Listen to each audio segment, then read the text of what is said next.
Hello, how y'all doing? Yo, you can share the sample. Yeah, I definitely can.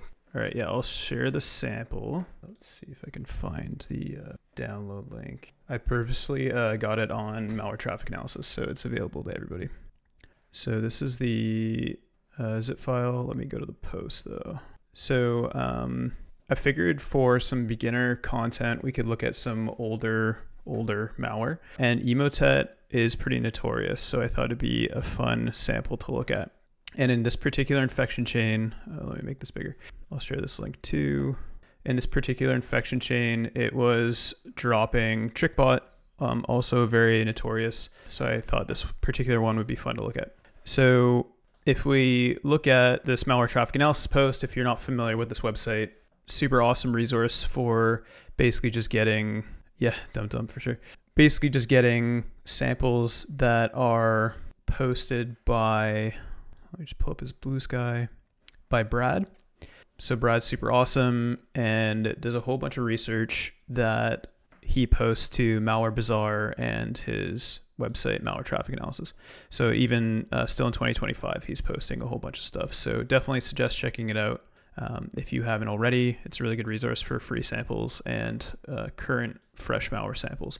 So like I mentioned, we're going to look at this Emotet infection chain that resulted in TrickBot from September in 2020. And I wanted to use this sample as opposed to a newer Emotet sample because the newer 64-bit version uses control flow flattening and a whole bunch of advanced obfuscation techniques. So I didn't really think that would be a good beginner sample. But this one looks pretty good. Took a quick peek at it in Binja, which I'll be using today. I might use IDA if I need to for certain things, but we'll see. But I'm going to try and do this whole thing in Binja. But first things first, if we look at the infection vector here, less common now, but back in 2020, macros were still a very common method for distributing malware. And in this case, a word macro is being used. So if we want to take a look at that first, I think it'll give us a good idea as to how the final Emotet payload was downloaded and executed. And that'll give us better insight into the method in which it was executed and if there's any command line parameters, etc. So if you download this zip file, so not the PCAPs, but the artifact zip file, it'll come with this, it's pretty tiny, so if I zoom in a little bit, it'll come with this Word doc with macro for emotet.bin. So that's what we're going to look at first. All right, let's open this up. So I thought for the Word document, I could just use assembly line and maybe we can try using some other techniques. But for those of you who are not aware, assembly line is this free malware analysis pipeline that is created by the Canadian Centre for Cybersecurity. So I'm just going to link assembly line. So it's really awesome and it has a bunch of different techniques that perform static and dynamic analysis on a given file. And it's primarily meant for processing malware samples in a given pipeline. So this is a really good place to start with any given file, since it can give us kind of a high-level overview as to what functionality is embedded within the file without us having to do a whole bunch of manual processes. We'll be doing a whole bunch of those manual processes today, though, just because it'll help with showing you how to do everything step by step. So I'm just going to submit this file to assembly line, so the Word document here, and then upload and scan. And so this is going to run a whole bunch of different things against that Word document, and hopefully it extracts the macro for us, etc.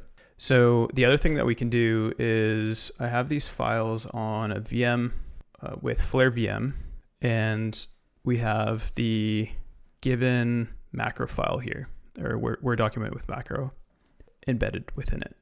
So if I open up a command line tool, let's just use the command prompt here, and I go to our desktop. Then we can go to the Emotet folder, and then we have our unzipped file that I downloaded earlier, and then I put it on this VM. And then again, we have our Word document here. So if I was to, I don't know, we could just use like die, for example, detect it easy. This can just be used to identify certain file attributes. So if we didn't know what this Word document was, and I open it this way, say we were just given this file blob, and I click open, then we can see, okay, this is an MS Office document. So it's a .doc file. It's not an MS XML file, which is the new file formats. You'll see like .docx, etc. And we can see it's a Microsoft Compound file. So with these Microsoft Compound files, they are what's called the OLE format. So if we look at, if I Google what that is, then we can see that OLE is a mechanism that allows users to create and edit documents containing items or objects created by multiple applications. So this used to be a very common file format that was used for Microsoft Office files. And if you guys are interested, I actually did a talk about these. Well, I actually did it about RTF, but RTF embeds OLE objects. But I did this workshop at DEF CON in 2019. Let's see if I could find it. Yeah, so I did this workshop. I also did a talk about this. Sorry, I should have found this beforehand. Okay, so here's the talk if you guys are interested. This is all pretty old stuff now. Like people aren't really using RTF documents with exploits anymore, but it's still pretty interesting for what we're looking at today. And let's see if I can find the one that I'm talking about. DEF CON archive media server. This is what I wanted. So this would have been DEF CON 27. So let's go there. Workshops. Let's see if I can find mine. Yeah, here we go. So we have, this is the manual that I wanted. So here's like a manual from that workshop that I did a long time ago. And I'll just link this too, just because it has a whole bunch of helpful notes on like OLE objects and documents and stuff. So that's that. And one thing that we're going to be using today, so ignore all this RTF stuff, but they use what's called compound monikers, et cetera, et cetera. So, but we are going to be using OLE tools. Apparently it doesn't exist anymore on decalage.info, but that's okay because it should be on the Flare VM. If I go, yeah, so OLE VBA is still on here. So now that we've identified that it's a Word document, then I can use this OLE VBA tool. And if I do -H, we can see that this allows us to pass a given file. I thought it would give us more background. Maybe if I pull up the GitHub. So again, this is written by Decalage2, who's Philippe Lagadec. Probably pronounced that last name wrong. But Philippe has created a whole bunch of really cool Word document tools over the years, including ViperMonkey, which does like Visual Basic application emulation, and then OLE tools, which is what we're using today, which can be used to extract OLE objects and process them. So with all that said, let's run OLE VBA on our Word doc here. So this Word document, and then it extracted a whole bunch of information, including this like super obfuscated VBA. So if we have a look here, we can see that there's a few things that are interesting. Let me dump this to a file actually, and then we can open it.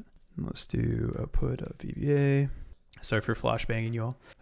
Okay, so as you can see, this is super obfuscated, but kind of what I wanted to show you is there's this sub document open, and this function will automatically be called when the document is open and macros are enabled. And then this calls this function. So if I go to that function, then we can see there's like a bunch of these arithmetic operations, and then those are kind of continuously applied throughout the document in this function. And then I believe this is going to call other functions as well. So like this one here, so really obfuscated. So we don't really want to look at that manually, just because it'll take quite a while. And then there's also these VBA form attributes. So these are very commonly used, again, not so much anymore because VBA is effectively disabled by default many environments now, but these are very commonly used for phrases and keys and data that the Visual Basic application code is being processed with in order to extract certain information, etc. So it looks like there was a decompression exception here as well, which might be notable, but not a huge deal. But yeah, I kind of just wanted to show you what the OLE VBA output looked like. And then what's pretty cool is there's also these heuristics that are also embedded in OLE VBA. So if I make this a little bit bigger, if I can, then these heuristics basically identify certain attributes about the VBA that are suspicious. So in this instance, we have the auto exec commands that I pointed out, document open. Then we have the create method that is used to execute a file or a system command through WMI. Then we have like show window, create object, which is, again, this is kind of OLE related again. We don't really have to get into it too much. Chart a word is, I believe, converting, let's see, may attempt to obfuscate specific strings. Oh, cool. Use option --deob to deobfuscate. Maybe we can give that a try. Hex strings, there's a bunch of hexadecimal embedded strings as well. And then there's base 64 strings. So all pretty suspicious. Socket pimp, earlier you said that macros were once commonly used as initially infect a system, but aren't anymore. I'm curious why. What are some common ways initial infection or code execution is occurring on Windows right now? So the most popular thing right now that it has gotten really popular is either through scripting file formats. So you'll have social engineering either in like links and emails or through other means that lead to things like JScript, or not so much VBA and stuff anymore, but a lot of JScript is used as an initial infection vector. So basically a .js file that will execute Windows commands to download and execute a payload. There's also very commonly now, there's called search engine optimization poisoning or SEO poisoning. So I don't think it'll work because I have ads disabled. Maybe I can, I don't know. But very often now you'll see like Google ads that are taken out for very common software that is used by users. And then say, I don't know, certain VPN software or like Zoom or Flash, or not Flash anymore, but like Google Chrome or what have you.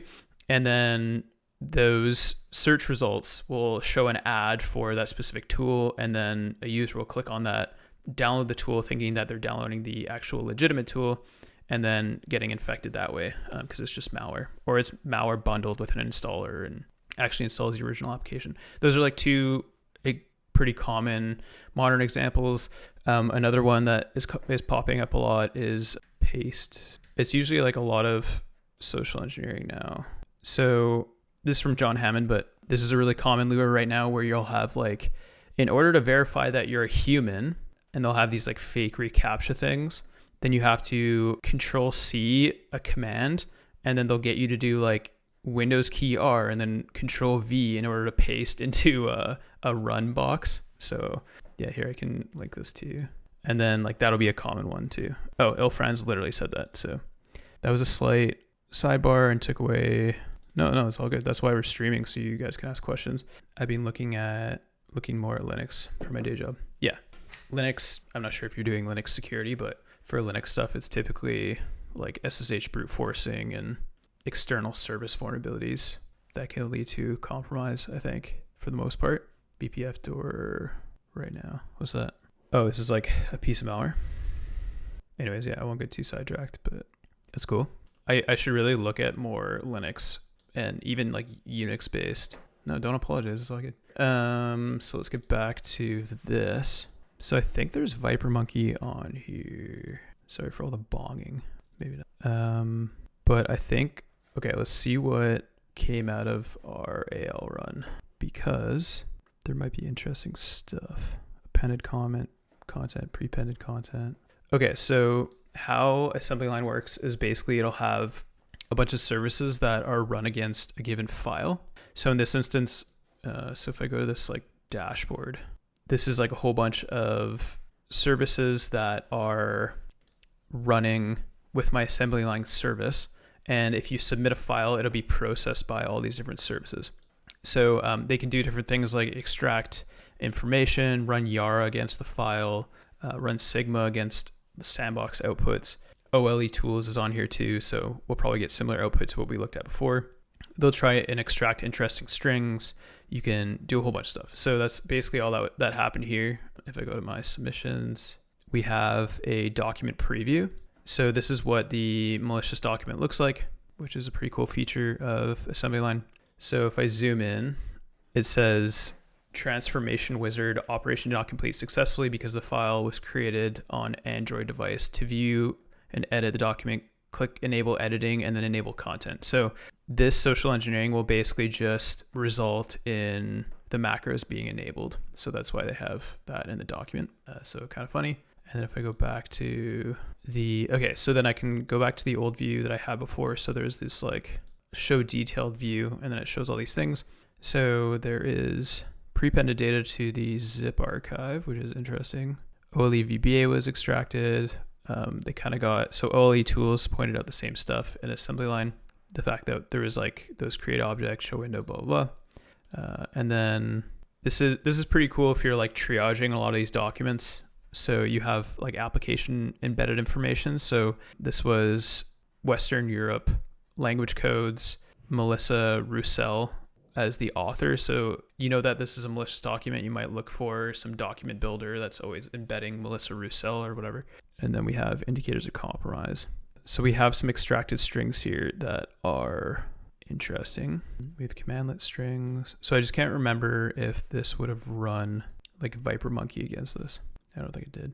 But let's see what the prepended content is. Okay, it's just like XML stuff. I don't really know why I flagged that. Maybe it messes with file processors or something. And then prepended, there's the...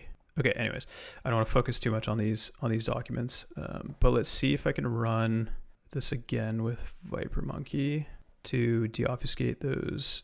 Let's see if I can resubmit this. If I have the hash, okay, hash, scan hash, and then we'll do, I think I have to enable Viper Monkey. Maybe it's not enabled by default anymore. Oh yeah, I don't think it is. All right, let's see if I can enable it. Manage Viper Monkey.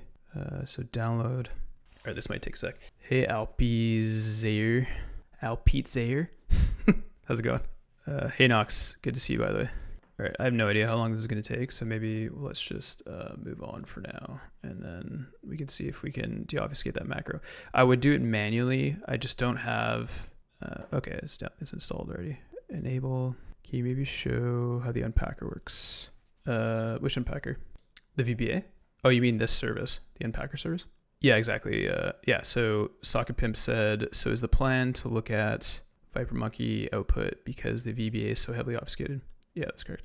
Okay, so the next thing I wanted to, or Nox wanted to look at is this unpacker. So it's really basic. And all this is on GitHub, by the way, which is pretty sweet. So GitHub, let's see, assembly line. So I think this is it. And then there's the assembly line services under here too. View all repositories.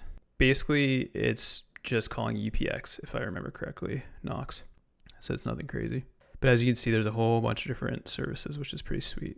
So if I do unpacker, will that work? So if we look at the code here, we could see that this does this, unpacker, EPX, and then, yeah, literally all it's doing is opening the UPX exe file and then calling the unpack command.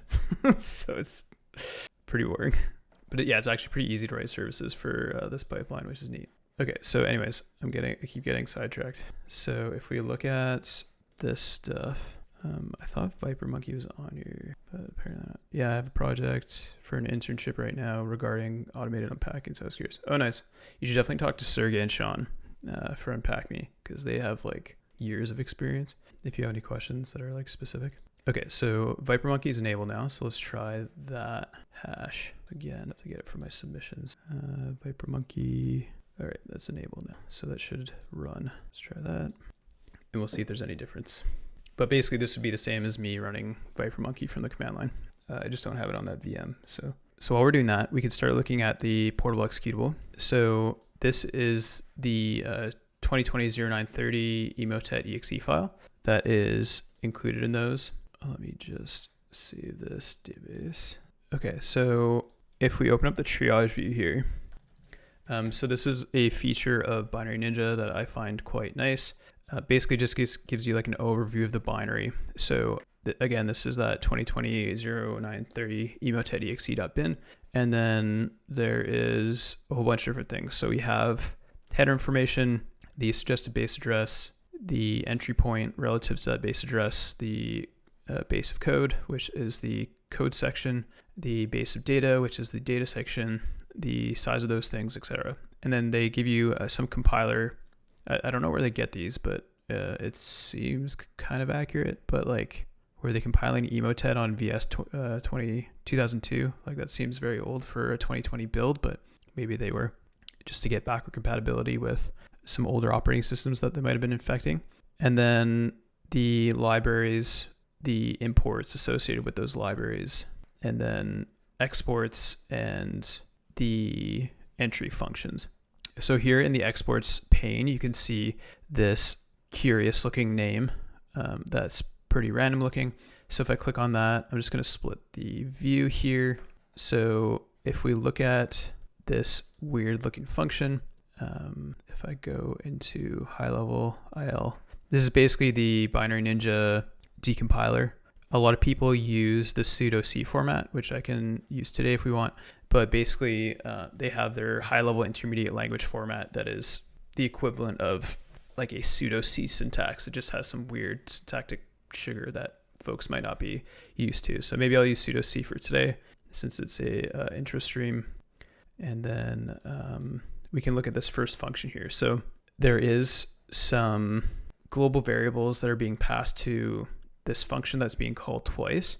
And then we have this other global, again, the same global, which if we look at here, we can see it's currently set as an int 32. But if we make this undefined, then we can see that there's some adjacent data here that might be a part of this if it's on int 32. And then we have this data reference here that, okay, that could be a key of some sort, maybe just based on it looking so random. And then we have this function pointer here. So if I click on this function pointer, I don't know if this is current locale for the calling thread. I'm fairly certain Emotet does a language check, so I'm just seeing if that's what this is. Locale identifier.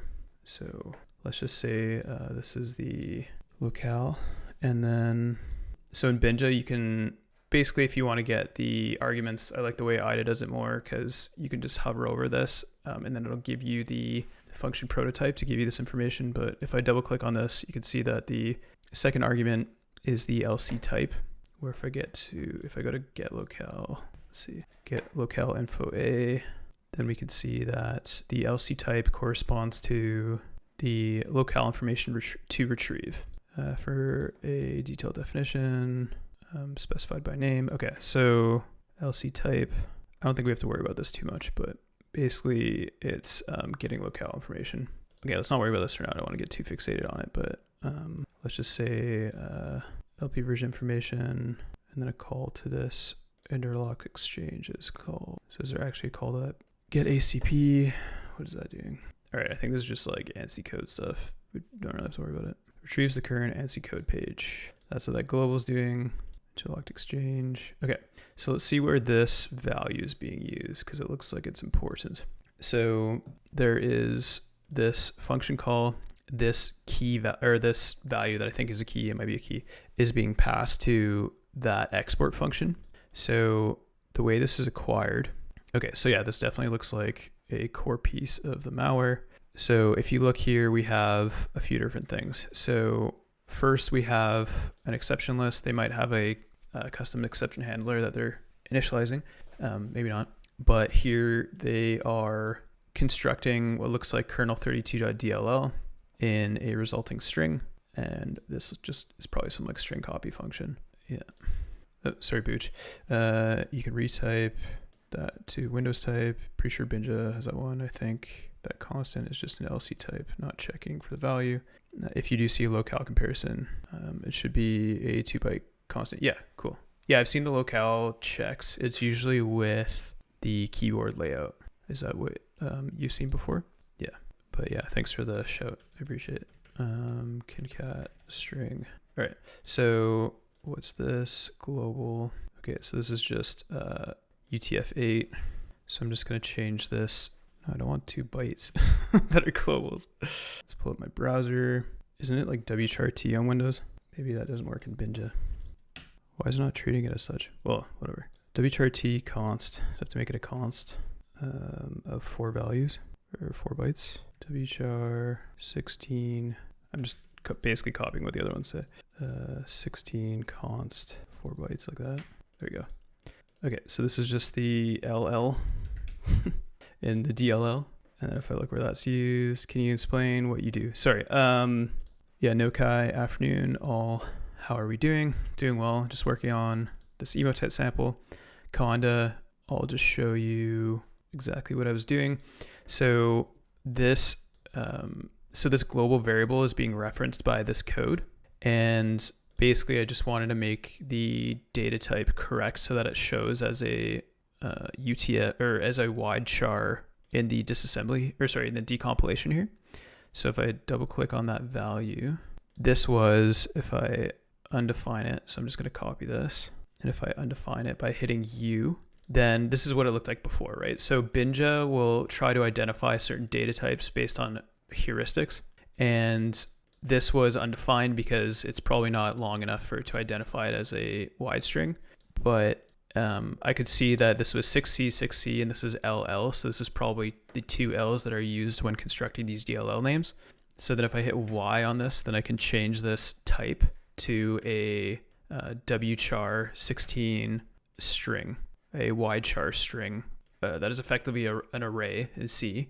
And then if I change that, then it looks a lot better, and then it'll show up as LL in the decompilation. So that's basically what I was doing. I remember that type of code from my reverse engineering class. Oh, nice. What reversing class did you do?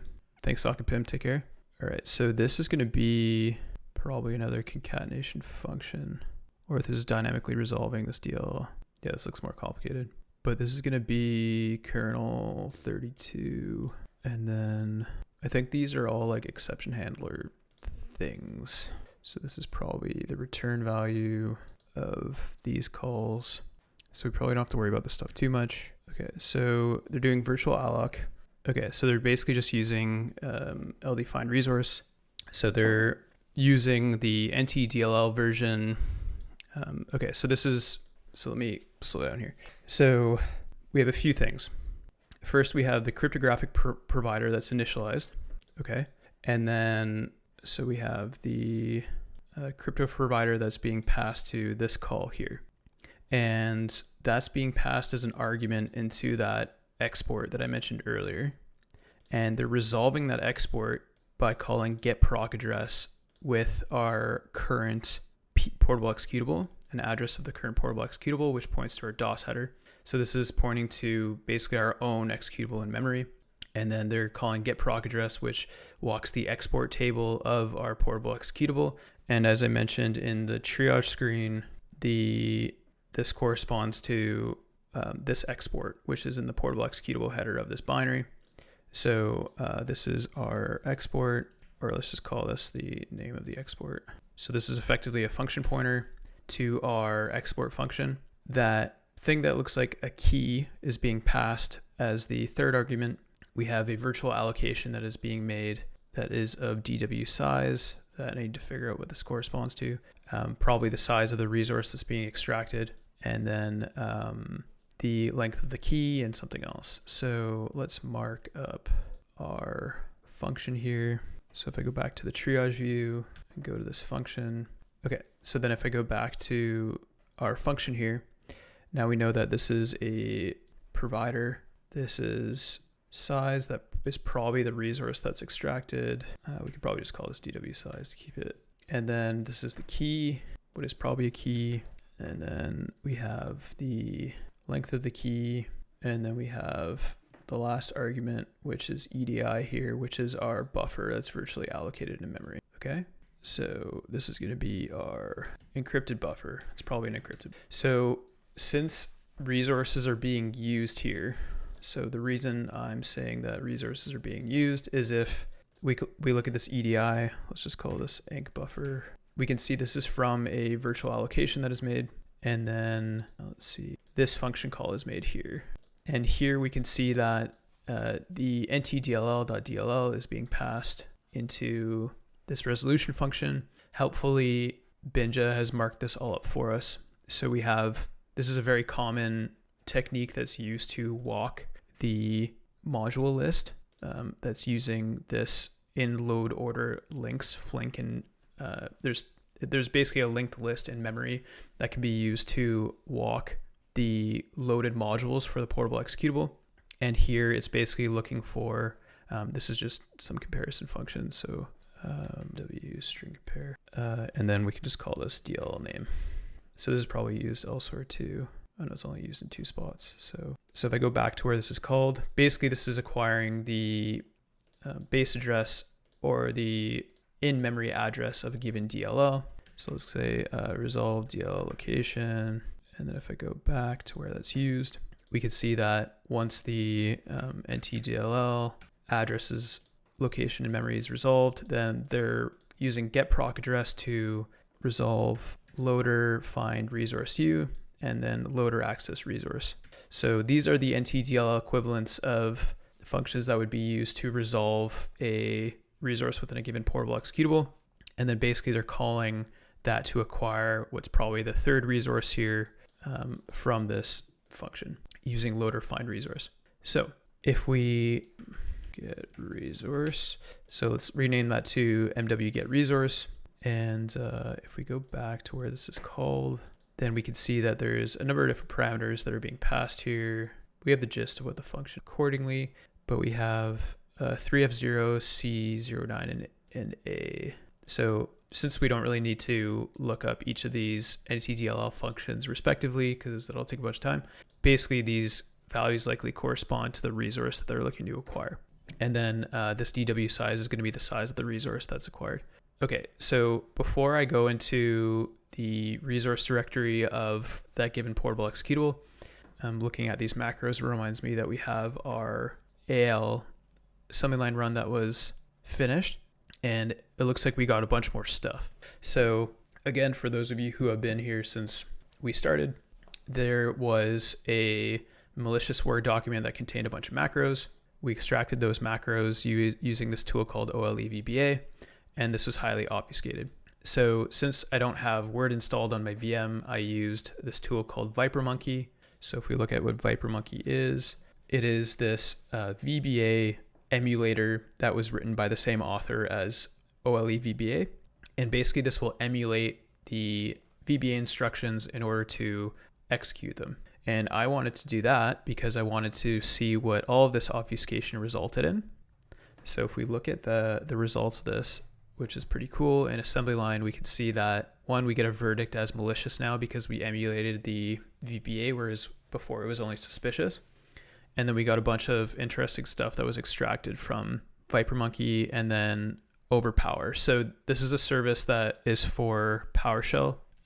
And so that means we extracted some PowerShell from that VBA that was executed. And then if we look down here, we get a bunch of IOCs. So this is also very interesting. So this Word document that we analyzed contains VBA data that we looked at manually in that VM. And then the actual emulation of indicated that there was encoded base 64. But if we look at the result, this file, and I can look at the actual file data without having to download the file using this file viewer, then we can see that this is like highly obfuscated PowerShell. So again, this is something that we don't really want to execute and troubleshoot ourselves. But here you can see very common obfuscation techniques. Basically, they're just like concatenating characters together to make up a resulting string. But if we look at these concatenations, we can see like new item, right? User profile with given variable names. Then we have like net service point manager, security protocol, TLS. So this is like initializing the crypto suite for the TLS connection that's going to be made. Then we have like these concatenations and then .exe, right? And then if we look at new object, and then we can see HTTP, PowerShell, and then there's like a whole bunch of string concatenations that's used for these HTTP addresses. And what's also super cool about assembly line is it extracted, or it was able to deobfuscate those strings as well, and then give us those command and control addresses. So we have this deobfuscated PowerShell layer. And then if I go to file viewer, then we can see the same stuff as before, but it's been like highly deobfuscated. So if I go to all the way to the left here, we can see like that variable initialization, that same user profile thing, but now we see like service point manager, the TLS protocol stuff that I mentioned. We can see that, okay, this is going to download a file that contains these names, .exe. It's creating a new web client. And then these are all the command and control addresses that were deobfuscated from that PowerShell. So pretty cool. So not only was it able to do that, but then if we go back here, then we can see that it actually extracted the individual command and control addresses. So these are the addresses that this Emotet sample was actually downloaded from. So pretty cool. No Kai. So this is actually called assembly line. So it's this malware triage pipeline that I'm using. Okay. So now that we did that, and we see basically what we discovered through submitting it to assembly line, we can see that there is PowerShell being executed that results in the download from these likely compromised WordPress websites, and then the executable is saved to this BSATAMH folder with this executable name. All right, so let's go back to Binja. So if we look at this file again, so we've marked up these things. Let's check out that file to see if there is indeed embedded resources. And I like using die for this as well. So detect easy, if I open up that executable file for the Emotet executable, then we can see that there should be a section that gives us the resources. So this resources button can be used to open up the resources. And then we can see there's a whole bunch of corresponding resources here. And then there's like a corresponding resource type. So we're probably looking for something that corresponds to a specific size. So a bitmap, that could be it. No, it's pretty small. There's these groups, unless it's doing this in a loop, which it might be. Let's see, let's look at the code again. So MW get resource is being passed 3F0. Okay, maybe we should look at those. And arg3. Okay, so loader access resource is being passed what? Take a look here. Browser, if it's documented, it's undocumented, which is annoying, but let's see if any of these. Loader access resource data entry. So that is probably corresponding to the integer. Loader find resource is probably what we want. And the third, our VM again, would it be this guy? It's pretty tiny though. Or would it be this guy? Also tiny. Okay, whatever. Interesting. We have the offset size. Is there any of these that are larger? Unless it's concatenating these together, like I said. So once it finds that resource, and this is not being done in a loop, so I don't think they're concatenated together, so I should figure that out. Then a virtual allocation is made for the size, and this size is acquired from the last argument to loader access resource, which if we look at this random GitHub page, that is the size of the resource. So size, and then we have those three other arguments that are used to identify the resource. So once that's done, a virtual allocation is made that with the permissions page execute read write, which are required in order to execute this. And then that allocation is passed to that function here. And then once this function returns, we have this buffer that's executed here. So this is effectively a function pointer, most likely of the decrypted buffer that's passed in this argument. So then if I go to the triage summary again, then we have a bunch of different operations here. So I'm interested in where that provider is used. It's being used in this XOR loop, and our encrypted buffer is also important to see where it's being used, and it's being used in also the bottom XOR operation, I believe, 4F31. Why isn't it taking me there? Weird.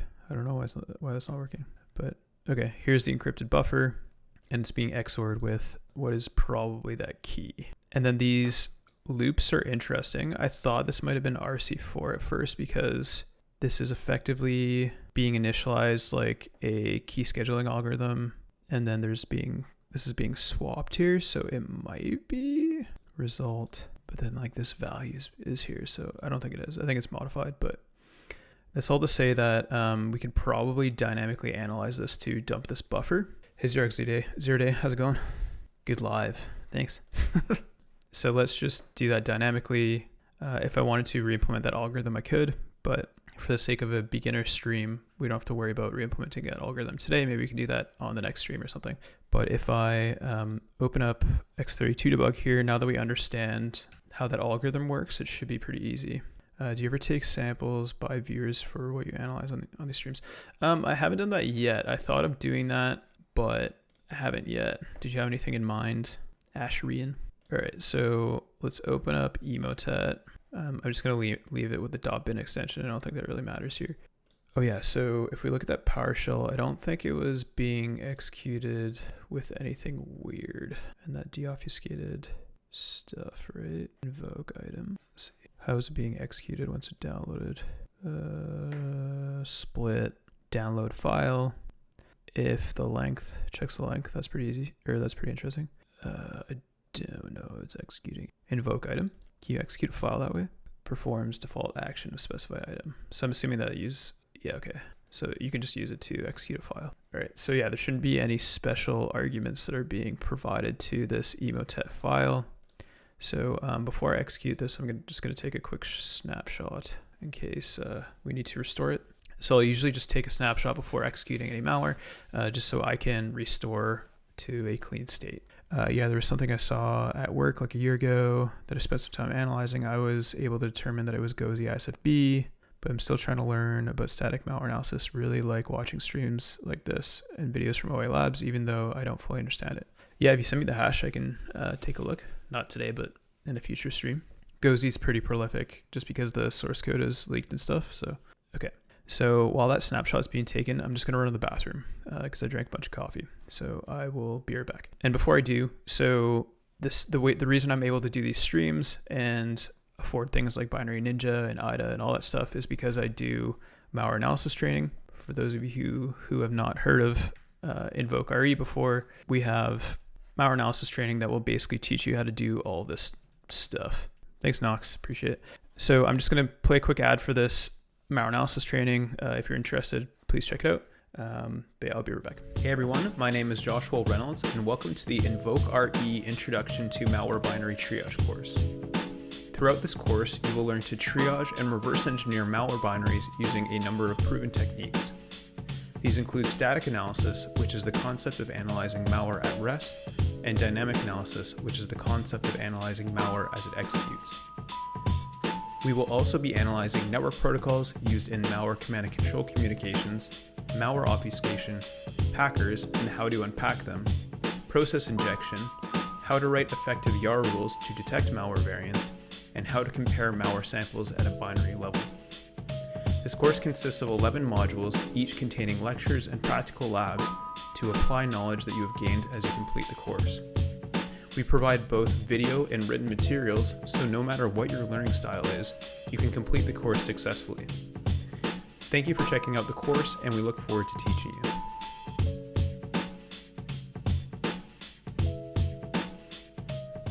All right, how's everybody doing? I needed some fuel, so I got a cinnamon bun that I'm gonna eat real quick, or at least eat some of it. Do you guys have any questions related to what I'm doing, or like any questions related to malware analysis? Writing your first x64 debug plugin? What's the plugin for? As your Xeriday said, something I've been noticing in recent years during doing RE is that the customizations made by malware developers, such as encryption algorithms, hashing, defense, evasion, etc., despite being able to evade analysis and endpoint protection software, gives us the opportunity to create signatures based on these particularities. Do you think this is good? This is a good reasoning for creating effective detection rules for malware and monitoring the evolution of a given family? Yeah, I would say when you're writing detections, it's usually good to find code segments that are hard to change. So say they have like a standardized hashing algorithm or a core piece of functionality that's used in their like C2 command and control communications or something that's harder for them to change. That's a really good thing to signature off of. Whereas if there's like hash values, for example, that are really easy to change, then those are less likely to be maintained as a good way to detect the malware family. So yeah, it's really good to kind of exploit the fact that they have to implement a bunch of obfuscation in order to detect the family, but it's always important to try and find a part of the malware that's harder to change and more likely to match across a bunch of different samples than things that are easier to change, if that makes sense. I was thinking to write an x64 debug plugin to automate the unpacking for my internship. Oh, cool, nice. So like in our course, I don't know if have you gotten to the unpacking part yet, Knox? Basically, I just had, I think it's on our GitHub too. Invoke, not yet. Put it back together. Nice, okay. So there's like these scripts. This is like super basic, which is why we use it in the course. But this basically will set a bunch of breakpoints on common APIs that are used by unpacking workflows. And then in the course, we just basically set those breakpoints. Once they're hit, then we'll like dump memory and stuff. So this is like a really kind of introductory way to do this, but it's good. So like, for example, we didn't have to reverse any of this Emotet sample, and we could have just set these breakpoints and it would have hit on that call to virtual alloc. So just as like an illustrative example, but it is better to reverse the unpacking or deobfuscation algorithm if you can. But is your Discord right? I don't have a hash to send you, but I sent the byte array in the Discord. Yeah, that's fine. Thanks, Asherian. I'll take a look at it later. Okay, I'm gonna eat more of this. Any other questions? But what's cool about x64 debug is you can like have it do other automation once that breakpoint hits, which I did not do for the course scripts. So that might be a good starting point. Did you start your internship already? Yeah, for like process hauling, it'd be pretty easy to look for like a sequence of calls to determine if it's doing process injection. Nice, that's cool. Yeah, sounds like a fun internship. So let's see if we can extract this payload. So if we, for your courses, assuming I won't ever have an IDA Pro license, would you recommend Binary Ninja over IDA Free? So yeah, I would. But if you are interested in using IDA, you can get 10% off IDA Home with the course. And IDA Home's pretty good, but you just get like a cloud-based decompiler and access to their Python interface, the IDA Python interface. But the nice thing about Binary Ninja is it has like way more functionality than all the features in IDA Home and IDA Free. So I would suggest the Binary Ninja course because you get like a full non-commercial license, which is pretty sweet. Use Ghidra. This is ill friends. Yeah, Ghidra's pretty sweet. They just released that new Python interface that I want to check out at some point. Okay, so let's see. I think based on the PowerShell execution, this should just be hit. So let's see if it is. Where's that call here? So this is the call we want to break on because this is probably going to be the buffer that's executed. This is probably going to be shellcode. So maybe not great for an intro stream, but whatever. So 405.772. Okay, so let's set a breakpoint there, and let's see if it hits. Okay, it does. So it's calling EDI, which is this buffer, and it looks like this is probably a shellcode blob. But if you, and I didn't pre-do this, so I'm just like seeing this by chance right now. But if you look at the bottom of the shellcode blob, which is probably shellcode, there's this MZ header. So this is actually probably the Emotet binary that's unpacked. So do you guys want to look at the shellcode, or should I just dump the PE and look at that? I can look at the shellcode to see how it loads it, but if you want to get to Emotet right away, then we can do that. So if I, while I'm waiting on anybody to respond, we can do follow and disassembler. Let's look at the shellcode. Okay. So yeah, let me dump this whole blob then. So let's do right click. I'm going to go to follow and memory map, and then I'm just going to do dump memory to file. And then we have this blob. And then I'm just going to save this locally so I can open it in Binja. Then let's see, where is it here? Let's cut this and save it to my network share. And then I'm going to unshare that because it has write access right now. And then I'm going to open Binja, and I'm going to open that off screen. And then we get a few load options here. So one, we have the image base address, the platform. So Binary Ninja automatically detected that this was x86 shellcode, which is pretty sweet. Then we have a bunch of other load options here. I think I want to include some type stuff, signatures maybe. Basically I needed to get it to like load the Windows type information by default, because since it's shellcode, it's not gonna be able to detect it. This is just based on how Binja works.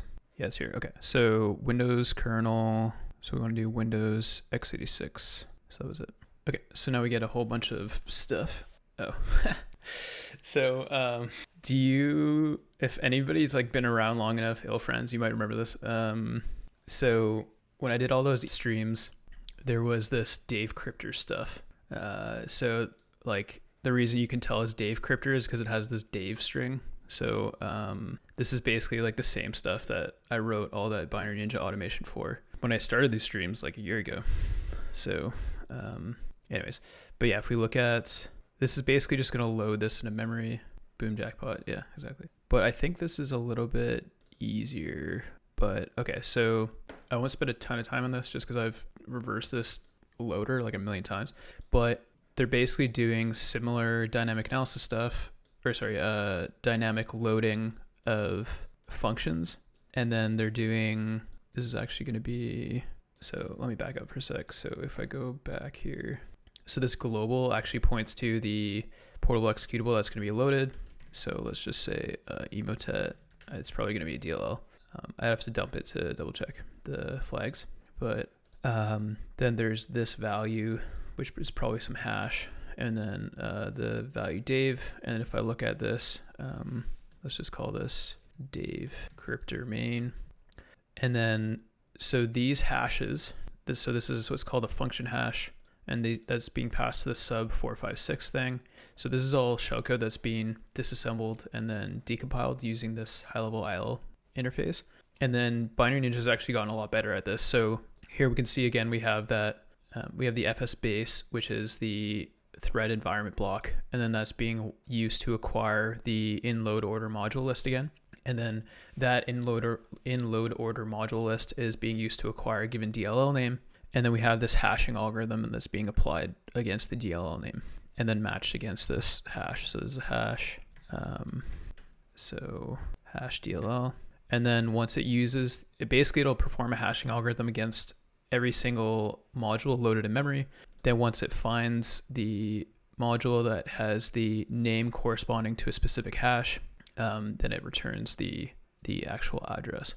So this is the hashing algorithm. This is the hash. I can mark these up, but let's not spend too much time on this. And the way I can resolve these really easily is using the OA Labs Hashdb plugin. So I already have this installed, one of my favorite plugins, and this plugin was written by Cindy.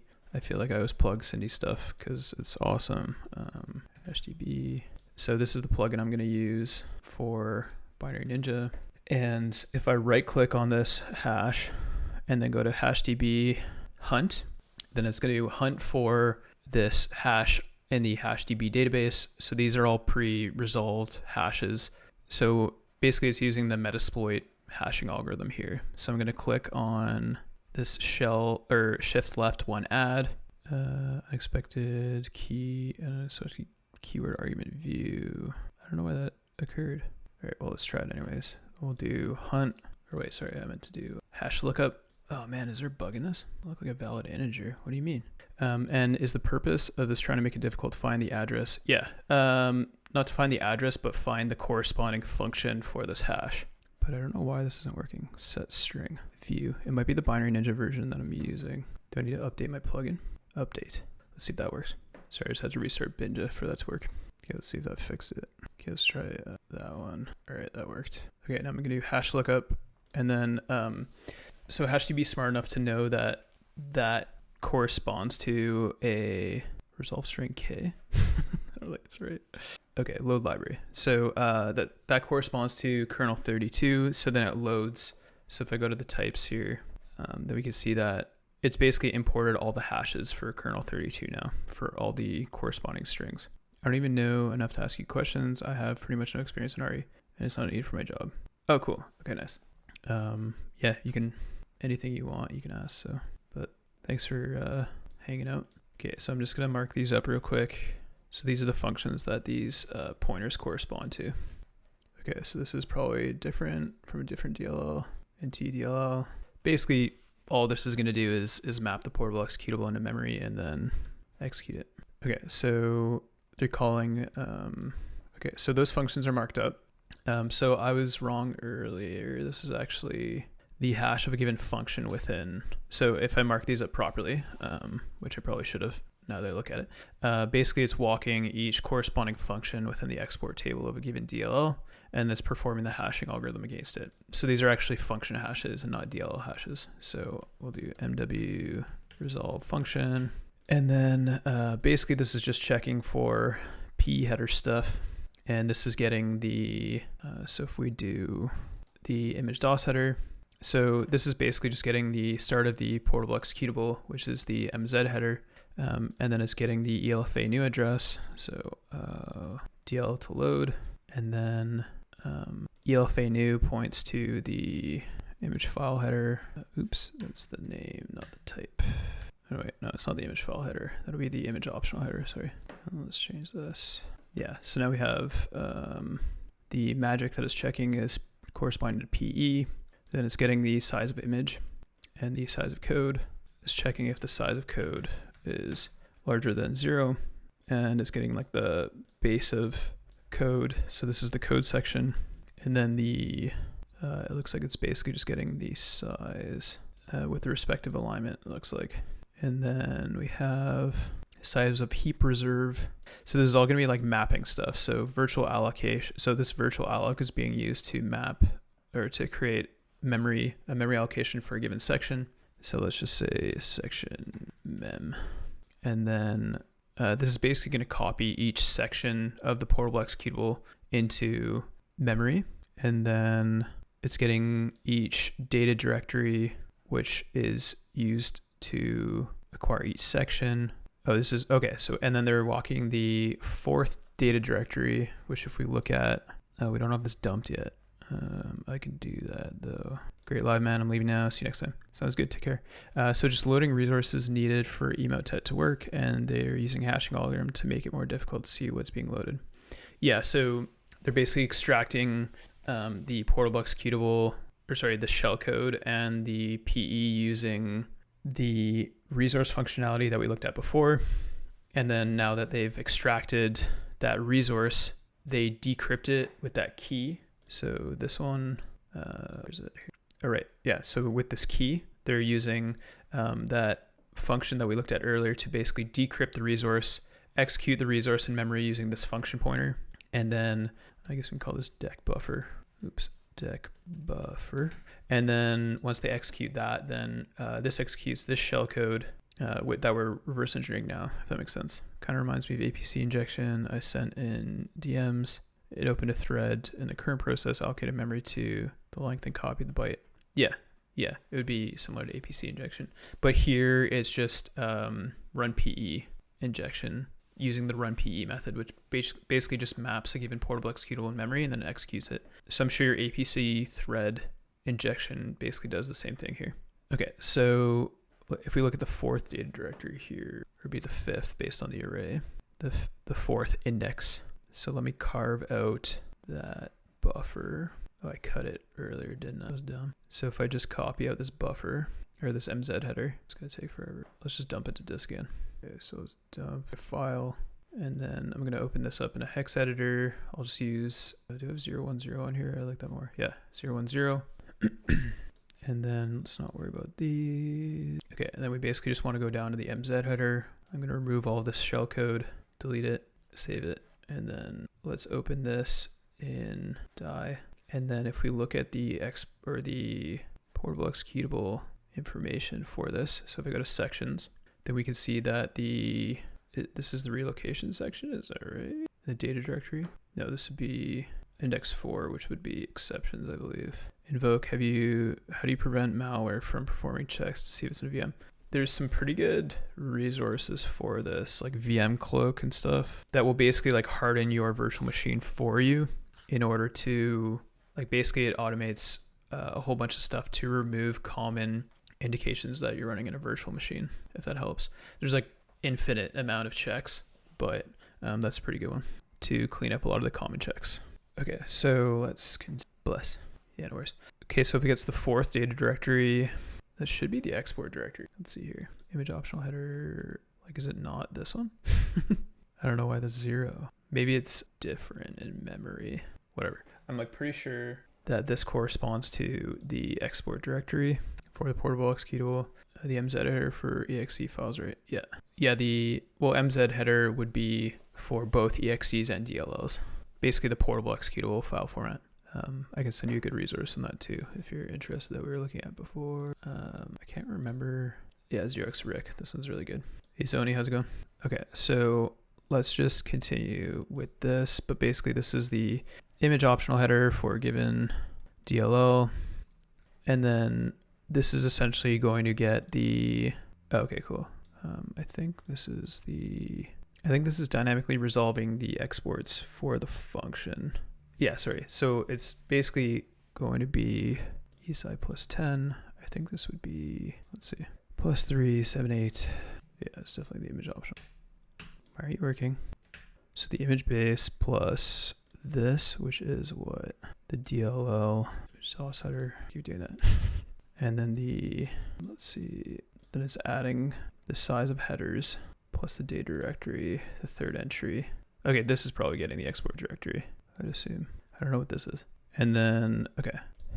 Or this would be the function list, export function list, just call it. It'd probably be the in-memory order module list or similar, whatever. And then, yeah, it's just walking those with each pointer. And then it's calling get proc address. So basically this is loading for DLL. Oh, no, wait, no. So this would be the import directory, not the export directory. Any more coffee? Okay, so Zony, what could be the best project or thing to add to on my GitHub to actually get hired, or my CV? For malware analysis, SOCs and stuff, I would do blog posts if you can. If you're looking to get into malware analysis, I would definitely do blog posts on analyzing malware itself. If you want to do SOC stuff, I would maybe set up a lab environment and then do like simulated attack scenarios and then do blogs on that, like maybe setting up your environment, writing detections, finding those detections, etc. Like maybe you can make an elk stack and then write some SIEM stuff to detect malware, stuff like that. Because yeah, if you can kind of demonstrate your ability and interest in the field, GitHub with all your YAR and SIEM rules, yeah, totally. That's a really good way to do that. StackXByte, thanks for the follow. Triple HX3, thanks for the follow. XXU Pawn TXX, thanks for the follow. GRaw, thanks for the follow. Okay, so this is going to be the import directory for our Emotet binary. And then I don't know why it's the fourth index, but I think it would be this. And then it's the import. Yeah, I don't think we have each corresponding directory information here, so I won't worry about it for now. But basically it's getting the, it's walking the import directory, acquiring each import, loading it with get proc address. So get proc address is this. So it'd be the module and then the handle. So this is the module and then not the handle, but the proc name. And then this would be the, yeah, that's correct, I think. Okay, so once those are resolved, then let's see, version. I'm going to skip over some of this mapping stuff just because it's pretty complicated and I think people are getting bored. So basically it's just going to map each section. So the code section, the data directory, etc. And then once this maps, so map PE, then it's probably going to call this. Does it actually call it in here? Return result. Doesn't look like it. The sub-zero call would be the beginning of our shellcode. And then does the return is the entry point within our return probably. Oh no, I think this is the call EAX. So this is probably the entry point. So if I was to look at these, it's the image base plus 68. Oh wait, no, sorry, that's our variable here. Being passed as arguments. So this is going to be our, I think this is just corresponding to the DLL it's called. The arguments that are passed to the DLL in our function call here. So this is going to be Dave, I think, right? Or no, 5 and 1. 5, 1. This is going to be our entry point offset. And then if we go to the other PE that I just carved, we can actually do that in Binary Ninja. So like after all this shellcode, so if I get out of this, let's see, if I get out of this single function view and the disassembly window, then I can actually go down to where the MZ is. And do we have the size of this guy? I don't know if we do. That's too big to be a size, I think. Yeah. Or it's just crawling the header to get the size. So let's just dump this directly from Binja. So I'll do this. So we have our little Python console here. And then if I just type in bv.read and we have our virtual offset here, virtual offset because it's relative to the base, then I'm just going to do up to the largest size here and this guy, which is basically this minus that start offset. And then I'm going to save this to a file. So this is basically the portable executable that's going to be mapped by the shellcode. And then I'm going to do fopen Emotet. I think it's a DLL. We'll see in a sec. Maybe let's just put this in temp. What the fuck? You can use a Python console inside Binja. Yeah. Their Python API is actually really good. Definitely one of the better aspects of it. All right, so let's WB and then f.write r. F.write, not fw.write.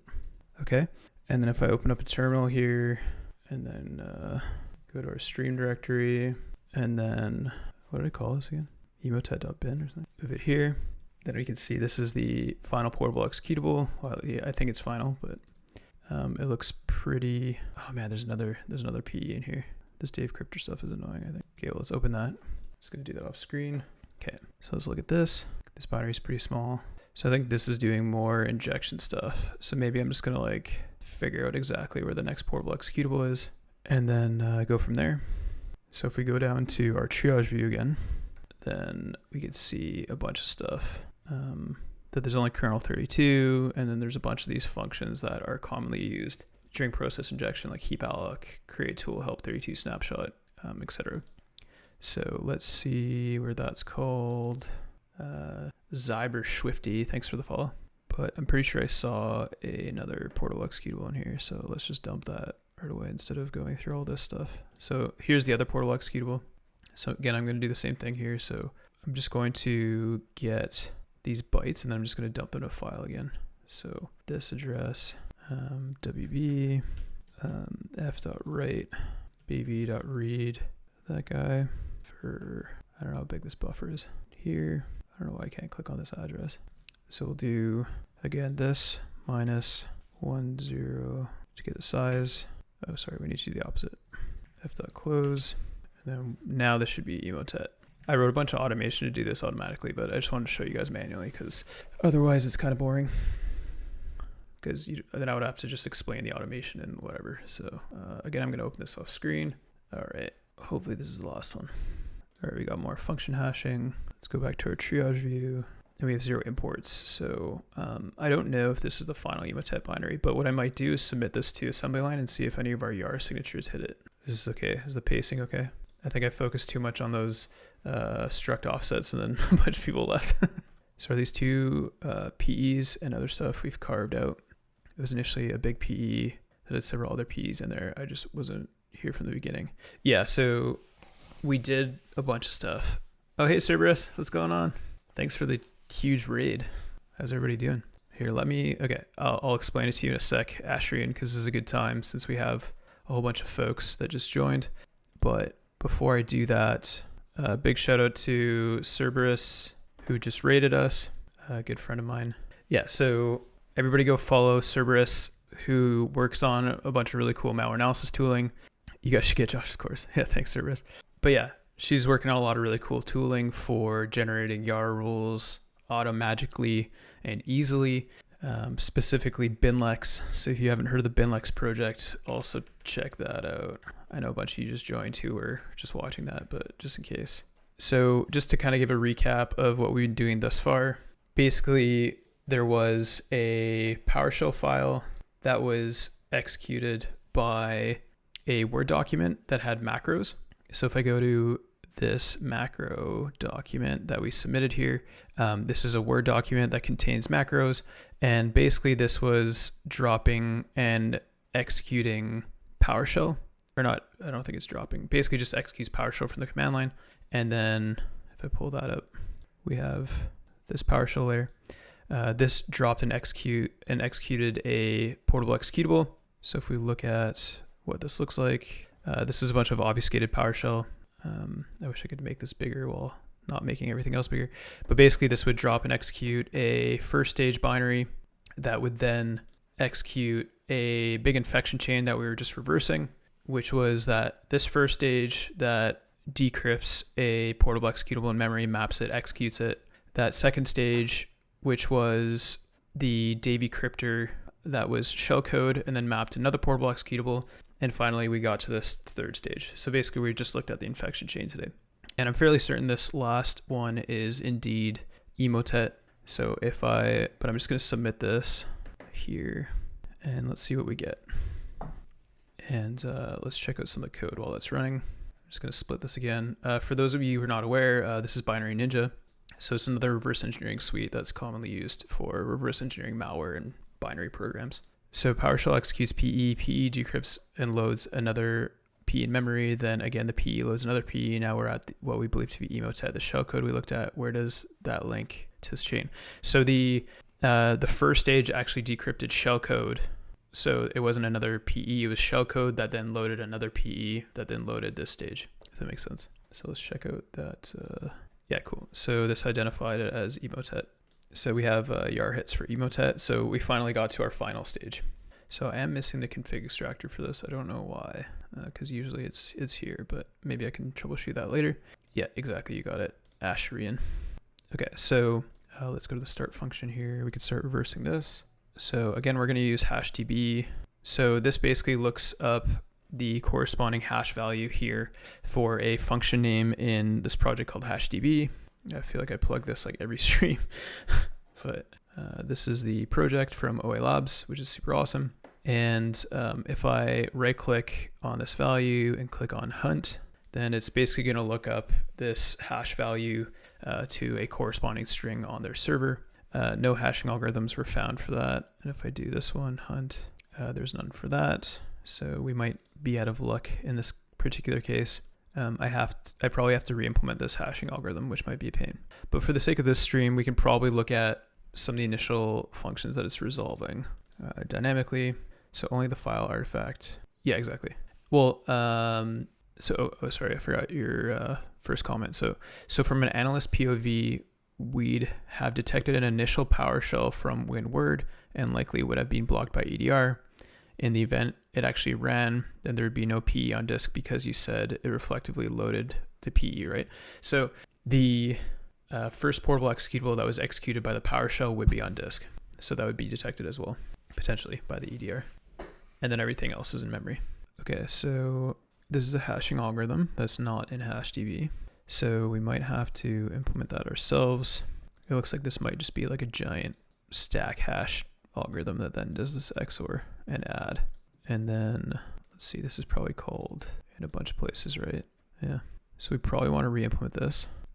Oh, I think this might actually have control flow flattening.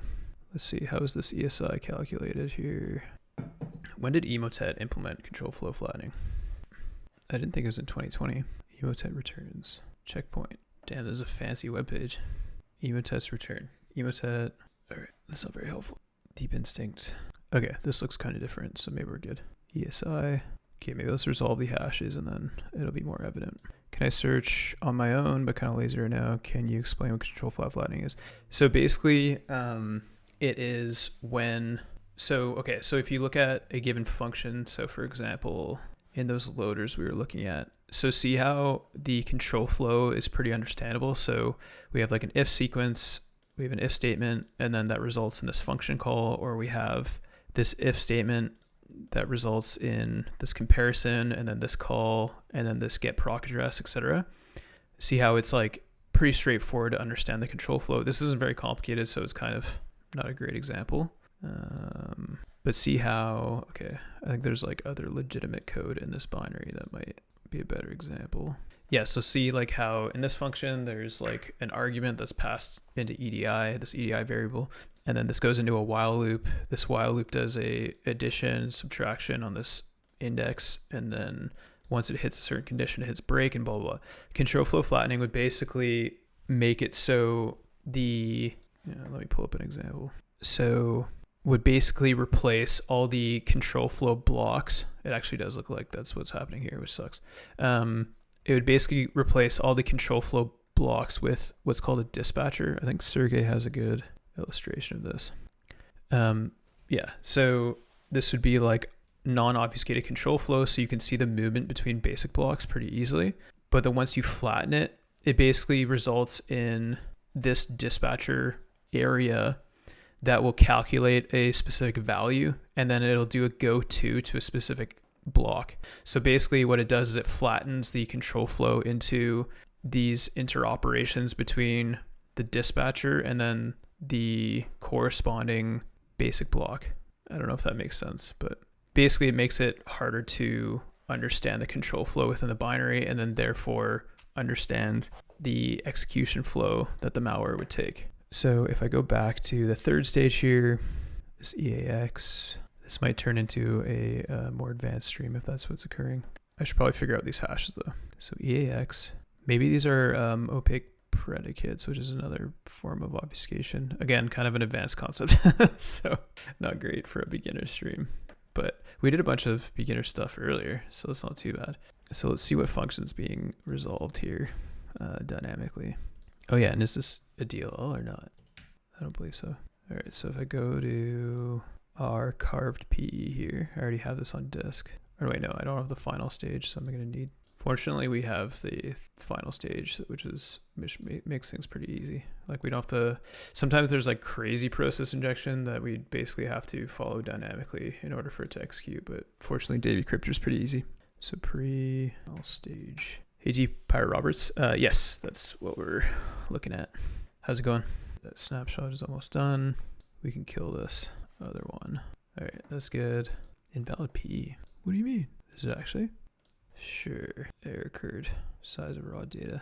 Maybe this isn't valid. Maybe I do need to let the injection occur and then follow it. Or not the injection, but to dynamically load it. It looks okay to me. Maybe it's this stuff that's messing it up. But Binja could load it, so maybe that's not the issue. Okay, let's let, I don't really want to let it inject and stuff, because that's going to be annoying. So I got that from Binja. If I open it in like die, it works, right? But whether it's runnable or not is the issue. Okay. Is Flare available for Windows 11? Yeah, I think it is. I don't know how well it works on Windows 11, but why does X32 debug think it's invalid? There's a 010 error, so maybe I should have paid attention to that. Template passed the end of file data. Did I not dump the whole thing? Here, let's see if I can figure out what these hashes correspond to without dynamically running it. I don't think so. Okay, let's see if I can fix this PE. Section size of raw data. Template past the end of file. Okay, so the data section directory is messed up, it looks like. So let's see if I can catch it in the injection from here.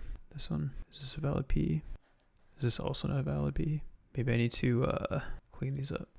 So what I'll usually do is if I'm getting these kind of exceptions is Silas pretty good at automatically fixing PEs. So I usually do like PE rebuild. And this is a plugin in X32 debug or X64 debug. So let's see if I can use this here. So it's the same. Checksum failed. This is the rebuild was a success. Still invalid, eh?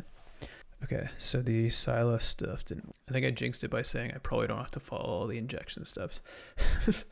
No, we don't have the first stage. That might be a good exercise. Anyways, so that's going to hit our first breakpoint that we set earlier. It's going to be our shellcode, and then this is going to call virtual alloc, right? Or here, I already have all the corresponding offsets, so we don't have to worry about that. So let's see. So we can go all the way to where the entry point is called here at this offset. So if we do some math here, we can go to plus 2140000. So this will be our entry point call, I believe, unless I didn't catch that properly. I was fairly certain that was the entry point call. Let's see. Okay, let's try that again. I just want to make sure my shared folder. Yeah, we're good. Okay, so let's go to. Oh, cool. Nice. What's your role now? Oh, you said from an analyst, but like what kind of analyst? Or you don't have to say on stream too. Yeah, it's a pretty funny coincidence. Okay, so I just want to make sure it's actually hitting this. So plus 30. Let's go to the plus 30. That's just right here. So for those of you, so I did the static function resolution before with Hashdb, so we can see this in real time. So this function is going to get passed a hash, and then we can see in the top left here in the EAX register, we're going to see that corresponding function. So load library, get proc address, virtual alloc, virtual protect, ZW flash instruction cache, etc. So that's why this is a lot slower than using something like Hashdb, because I just use that all statically in the in Binary Ninja. Okay, and then let's let it map the portable executable in memory. And let's see if we get to this point. This might be the entry point. 3C7 and ESI, which is okay. This looks like the entry point. Right now I'm on FC and AIG. Nice. Yeah, that sounds good. Yeah, that's awesome. I think FC's really good experience. So I don't think you'll regret it. Is this in the map portable executable, or is this in, no, that's still in the shellcode. So maybe I'm mistaken. Load library. Is this the, I think that's a Windows DL. Yeah, kernel 32. I think this is getting like the native system information and stuff. Oh, sweet. Thanks so much for the raid. B7H30. Hi there. We're here for the reversing. Awesome. Thanks for joining. I appreciate it. Let me check out your, I'll give you a follow. Let me check out your profile here. You go by Theo. Sweet. Hey Theo, how's it going? Your content is awful. Let's see. OSCP study, co-learning with pen testing. Nice. Awesome. Welcome. Thank you so much for the raid. It looks pretty cool. Streaming science and technology. Your setup is way better than mine, so. Yeah, let's see if I can kill the music. What were you guys working on today? All right, I'll let you go. And then put the music back on. Hack the box stuff. Nice. That's awesome. Geez, I didn't know malware analysis Twitch community was so large. I think Theo was doing hack the box, so a little bit more offensive than like blue team. But yeah, really appreciate the raid. Okay, so let's see this function return. I think this is just doing some more mapping stuff. So let's go to this, and then here. Oh no, I think that was executing it. Okay, let's try that again. But yeah, give Theo follow, by the way. B7H30. I meant to say that. All right, let's keep going. Okay, so for all the new folks, just to give you some background, we do malware analysis on this Twitch stream, and today we're doing analysis of this pretty notorious malware called Emotet.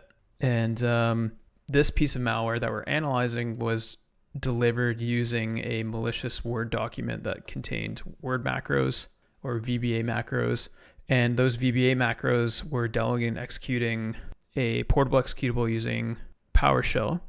That portable executable then loaded 2 more portable executables in memory that were executed. And finally, we're at the final portable executable, which has a bunch of obfuscation. So I was trying to resolve some of that obfuscation. So we're using this reverse engineering program called Binary Ninja. And this basically lets you recover assembly instructions associated with a given binary. And then it will try and lift those assembly instructions into like a pseudo C representation. So we can use that pseudo C representation in order to try and understand the assembly instructions at a higher level, and therefore understand what the, yeah, I heart word macros, totally. And therefore understand exactly what the malware is doing. So that's basically what I'm doing right now is I'm using a combination of what's called static analysis, which is analyzing the binary code with this program called Binary Ninja. And then, yeah, exactly, sick in the mind, Win32 API methods, yep. And so I'm using Binary Ninja, and then I'm using a debugger to kind of confirm my assumptions that are taken from static analysis using this debugger called x64 debug. And then, so when I can see the execution flow within these assembly instructions in x64 debug, then I can basically confirm my assumptions about my interpretation of the assembly instructions and pseudocode in Binary Ninja. So that's basically what I'm doing right now. Okay, so this is the 3rd stage. And right now I'm basically just following the execution flow of this malware until I get to this 3rd stage using this debugger. And if we look at this corresponding address, I virtual all create thread, RTL move memory in some of my diskless execution payload. Yeah, so you know exactly what's going on, sick in the mind. So this is basically what you have in your diskless execution payloads, but it's like written by a real malware author. So gonna grab some food. Yeah, sounds good. Thanks again for the raid. Okay, so let's take a look at this code again. So we want to go to where this is called get native system info. Where was that? It was here, right? So +3C, bad defender. Okay, so go there. So it's 214. Okay, so I'm gonna break here, and then I need to figure out what this code is. 214. So the base address of this code was 214. Okay, so we can do 3C7. Okay, and then we have that call here, and this goes to 22C27B0. So I think what I'm going to do, so I can align my binary ninja database with this shellcode executing in memory, unless this is the MZ. Yeah, it is. Okay, so this is the second stage. We're in the second stage here. And they did what's called a headerless mapping. So like a lot of antivirus and stuff will look for portable executable in memory in like a memory allocation. So they just basically removed that here. So this is the mapped second stage that we're in right now. Okay, so then that mapping, I think that was calling this process injection stuff, right? So I could probably do virtual alloc and then copy man. This is a heuristic, yeah. Okay, let me make this single function view. Does removing the DOS header affect the execution of the PE files? Don't really know how that works. No, just because because the loader is manually mapping the portable executable into memory, so it has basically like similar code to what the Windows loader would do, then it executes fine. But if you try to load a portable executable using the actual Windows loader, it wouldn't work. Triboulet, hey, how's it going? Yeah, still grinding. 3 hours in. Probably hang out for a little bit longer, then probably call it, but I wanted to make a little bit more progress. Okay, so they're doing a virtual alloc, virtual query. Okay, virtual alloc copies a buffer, and then virtual free. Okay, I can't remember what virtual query does, so I'm just gonna Google that real quick. Okay, so this is doing retrieves information about a range. Okay, so not super important or interesting. So memory range, obviously, that is gonna be querying, and then these are arguments. Okay, so let's just see where the create tool 32 snapshot stuff is called. This is going to be process injection stuff. So find process. Okay, let's just dynamically analyze it. If I had to take a preliminary guess, it's looking for a place to stick itself. Yeah, that's correct. All right, so let's, I'm just going to use the debugger to find where it's sticking itself. Okay, so I'm just going to basically run until it hits. Okay, so this is where it's called, and it's being called from this location, which is probably the function that we were just in. Looks a little bit different, but we can find, so say we have like given code like this, we can find where within the binary this is, even if the virtual addresses don't match up perfectly. But I think I should be able to rebase this. 219. So to do that in Binary Ninja, you can do edit, no, sorry, it's analysis, rebase, and then the address is 2194. So we'll do, and then we should have the same addresses in memory. Going to lurk and keep working on my OSCP studies. Nice, good luck. I hope your OSCP goes well. I know it's a pretty hard exam. I haven't done it, but I've heard it's pretty hard. So now that that's the same address, I should be able to copy this, go to this address. Okay, so this is code that was not analyzed in the other portable executable, maybe. Okay, let's just keep dynamically analyzing this until we can figure this out. Compared to copy selection. So these are actually hex values, but I can figure out where this is in this binary. Again, this is kind of what I was alluding to earlier, using this sequence. Copy selection. So if we go to view, maybe I can just do Control S. No, that's to save it. Find. And if I do like search for hex string, then I can just look for the opcodes in the portable executable. Let's see if this works. So we're here. Yeah, so again, this is in the mapped portable executable. So the final one already. Okay, so we are in Emotet already. So if I rebase this, so I'm confused because basically we got to the final binary ahead of time. Because I thought the intermediate shellcode was going to be called, that's okay, I guess. So let's see if this hashing function is called anywhere. Because we might just have to re-implement this, and I don't think that would be too big of a deal, hopefully. So again, I know we've done this a million times, but these are portable executable offsets. For the new folks, it might be interesting. So if I do, maybe let's run kappa against this and see what we get. Because yeah, basically, so basically I followed the execution flow into this final binary, and this is probably doing some injection stuff, or it's enumerating processes using create tool 32 help snapshot, create tool help 32 snapshot. So let's map this 21934. So I'm going to rebase this one. Okay. And then it's going to be our hashing function here. And this is going to be more stuff. Okay. Yeah. So I bet this is standardized. And then there's this XOR here. So if I bet if I Google some of these constants, I can find something. What is that? grep.app. Nothing. Zephyr. I don't know. I think this is just like a standard constant. Multiplicative inverse of 13. Yeah, right. I was just checking if it was a standard hashing algorithm. I'm going to use kappa real quick too, which ran in our assembly line instance. It should have anyways. Let's see here. Obfuscation, HTTP communications, reads header, RC4. Encoded data XOR, obfuscated information, enumerates PE sections, gets entity DLL, kappa. Now we're getting into levels of malware analysis I'm familiar with. Yeah. So this is that pipeline I was talking about earlier. One of the services is to run kappa, which is pretty cool. Resolve functions by parsing PE header. So so I know that Emotet is just a loader.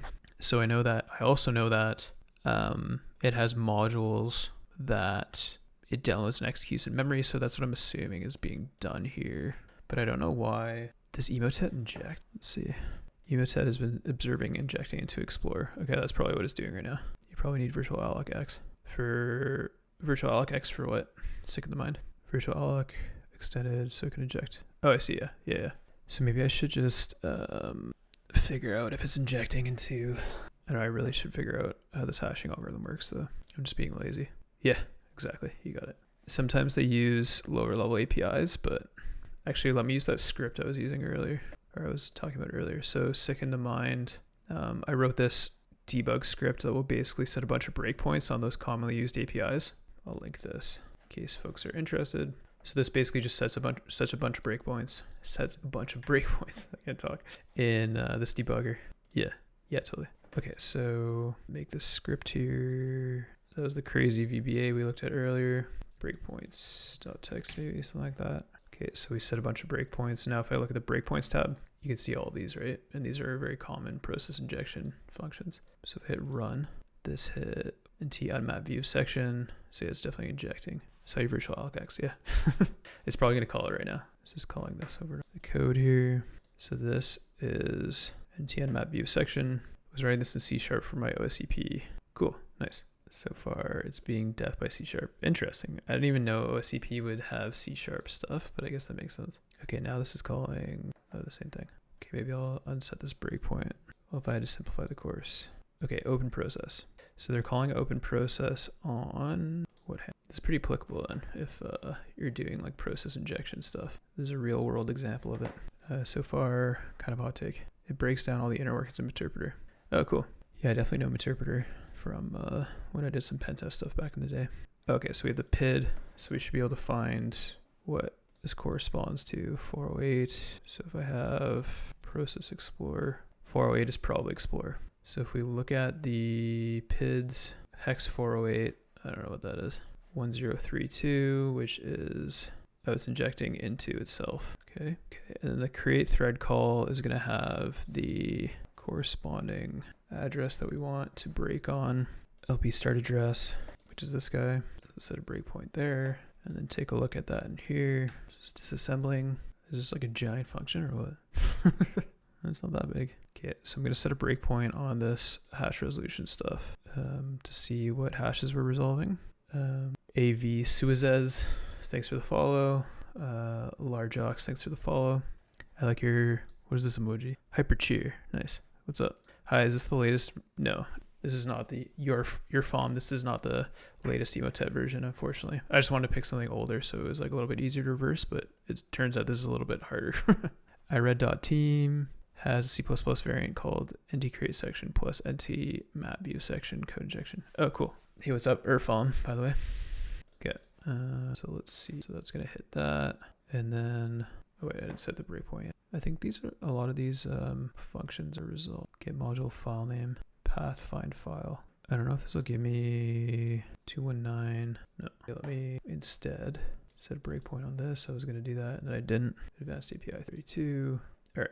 So what I might do is actually re-implement this instead of doing this really slow stuff. By the way, earlier when we were looking at the hashing algorithm that resolves addresses for the resource to load, is cvtres.exe involved.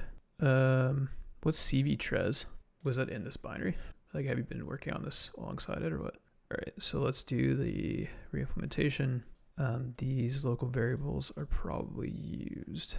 Oh, like as an injection target? Okay, so let's mark up these variables. Low, wide. I kind of want to just emulate these, but that's probably going to take longer than me just doing it statically. Like I think these are just arrays, but okay, var4 is what relative to what? EBX. EBX is the seed value, I think. Okay, so the first we have, okay, so this is the function name, I think. Yeah, so let's go to this. Oh, it's threaded, so it's like the debugging is kind of weird. So if we have, yeah, I feel like I can do this. Not as an injection target. I just read about it a bit more, and I don't think it's involved. I've seen CVTres used for making resources usable by P. Oh, cool. Reading about it more, Emotet, I think it just handles the inside of the loader itself. That's okay. Just seen CSC, CVTres used in malware before. I just want to see if somebody's done this before. Definitely doesn't in this version. Okay, let's just see which values are being used here. So EDX, which is the value of this multiplication. Then EAX, which is the value of this multiplication. So low D word, high D word. And then the result, the previous result is shifted. Then there's this stuff. Is this used? It's cast into an int. All right. So maybe what I'll do is I'm just going to run to the washroom. And so before I do that, I'm just going to play a commercial for some of the malware analysis training that we do. So the reason I can afford Binary Ninja, afford to do these streams in my free time, and afford things like IDA is that I run this malware analysis training program called Invoke RE. And I'll just link that here. So if you're interested in learning malware analysis, please check that out. And I'll just play a commercial for that, and then I'll be right back and run to the washroom. One sec. All right. How's everybody doing? All right, let's see if we can re-implement this algorithm. So the first call, I think that's our best course of action here because the dynamic analysis isn't really yielding a whole lot. So the first call is going to be, okay, so these are two separate functions. MW hash, so it's only called in this function. This is only called here, and that's XORed there. So I think this is just doing the final, like get proc address and stuff. We can check that pretty easily. So this call here, why is that not hitting? Okay, this might not be a part of the backup resolution, maybe. Discord stuff. I think this would be called in each iteration, but hash. arg1 is our DLL. And then this is, what did I set this to? Image optional header. Does that correspond to a specific struct? Yes. Characteristics. Does that make sense? Probably not. But that was definitely the base address of the DLL, so I think it's an image. Yeah, address of functions. What does address of functions point to? I know I'm looking at a Rust definition right now, which doesn't really make sense, but it is accurate. What's in this? The RVA, address of functions, address of names. So we're going to get the address of names, address of names, address of name ordinals. So this is just walking the export directory. I know we've done this like a million times on this stream, but keep doing it over and over again. Okay, so the address of names corresponds to the current export function, and then the address of ordinals is resolved if the hash is. So if function name, the first character, seed, seed2, and then is the seed modified on each iteration? Yes, it's shifted by 3, seed2, seed2 modified. I feel like this is the same value, and this is a keyword or something. Maybe, maybe not. Maybe it's just the seed value that's being modified. Is this stack not working? Where are these seed variables? Largeox, thanks for the follow. Kim DV, thanks for the follow. Appreciate it. Okay, so then if the high D word. Okay, let's look at the disassembly for these because this is confusing me. Move. Where's the multiplication here? Mul. Yeah, it really simplifies it. So I just don't know if the decompiler is taking everything into consideration. Let me look at this in IDA. Just because the this hashing algorithm is pretty complex, so I don't want to miss stuff. Rebase it to the same address. View. Crap, I just copied the wrong address. One sec. Okay, it's fine. That's okay. Edit. Okay, and then we'll go to that address. Our hashing algorithm. And let's see what the decompiler looks like. See, look at that.